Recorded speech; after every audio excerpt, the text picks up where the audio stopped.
Hello and welcome back to my channel. Today I'm trying a different kind of video. I'll be going through my Pentax ME Super, a 35mm camera I use all the time for my photography. I'm not gonna get too technical, but I will be focusing more on my experience with it.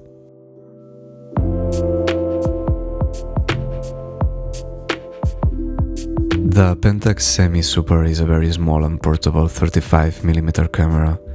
It uses K-mount lenses, which I find to be very affordable, and they always give me great results.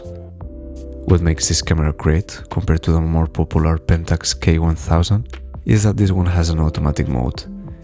I personally don't use it almost never, but I can see how it can be very useful when you just want to point and shoot. By switching the knob to the auto position, the camera chooses the shutter speed for you. You could also just put the lens on auto mode if it's a Pentax A type lens to have the iris adjustments controlled by the camera. The camera fastest shutter speed is 1/2000, which I find very useful. I think that 1/1000 max speed on most analog cameras is quite limiting for today's standards. The camera also features an exposure meter, which I'm not sure it's very precise, but it's reliable enough for when you just want to take some casual photos. When I'm out shooting with this camera, I always base my exposure with a built-in exposure meter, and then I adjust the settings based on that. I often overexpose a little bit compared to the camera's mid-shrink, but you could just turn the exposure compensation to be one stop over. Before this camera, I owned a Pentax K1000, and I also loved it for its simplicity, but I think that the smaller size of the ME Super amongst all the other features makes it a better choice overall. One thing I don't really love about it is the buttons to change the shutter speed. You get used to them, but they feel really cheap and unreliable, although they haven't really failed on me yet. I also had one problem with the top piece on the film advance lever. Sometimes it comes loose and the whole mechanism just breaks apart. I just got into the habit to make sure that every time I'm out shooting, it's still tight.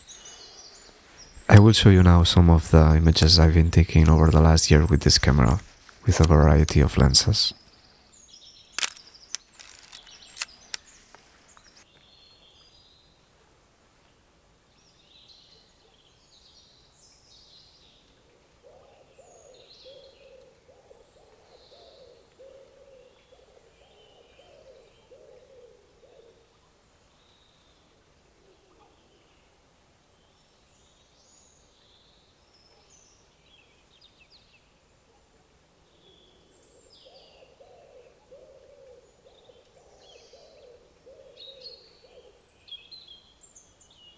Overall, I think it's a great camera to have always on you, but giving you the possibility to have manual controls and great lens quality compared to a point and shoot. Of course, it's gonna be more slow overall, and possibly that makes it not the best street camera, but it's still doable. I think for the current price, it's a no-brainer. So thank you so much for watching this video. Let me know if you are interested in seeing more of this kind of content, and leave me some suggestions about what you would like to see next. Thank you again, and see you on the next one.